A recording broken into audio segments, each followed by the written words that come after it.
Hey everyone, Metris here. I think it's about time I announced an EP I've been working on for quite some time, titled Motionless Ecstasy. Now I had sort of already planned out a lot of the songs and whatnot before Existential Nostalgia even released, with a lot of the production being done that summer. However, I felt like I forced myself into different genres and felt like the music wasn't what I wanted it to be, so a lot of it was scrapped. Originally, Nightlight Atmospherica was a completely different track, a drum and bass song that did nothing to stand out. There was a trance single titled Ecstasy that, looking back, had little production knowledge going into it. Another one I don't want to spoil, as I love the concept a lot and hope to restart production on it someday, but essentially I didn't know where to go with it. And the finale was originally going to be a track called Death or Guilt, mixing my chill style with some more rock oriented instrumentation.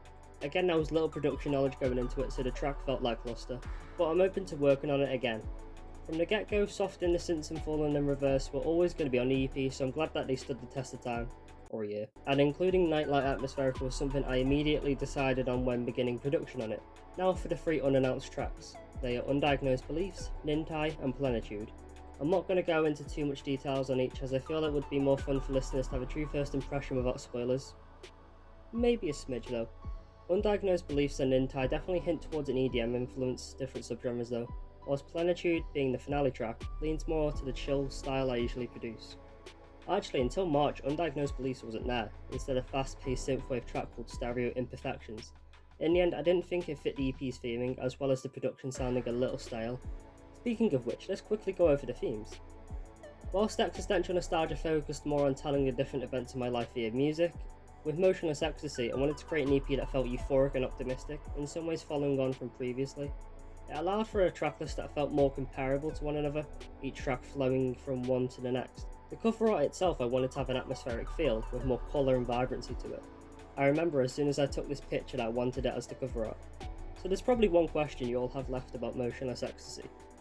What took so long for it to release? Honestly, life. And I generally don't mean it in a bad way. During this past year I've worked on a good few collaborations, released an Animal Crossing inspired EP, did college full time, and officially set up Stylix Recordings.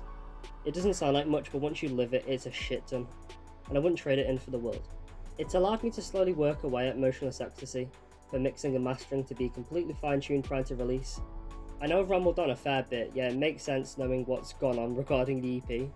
Motionless Ecstasy will release on Friday, the 11th of August on all major music streaming platforms. Some could release the EP later on though, due to the amount of time it takes for music to be released post-submission.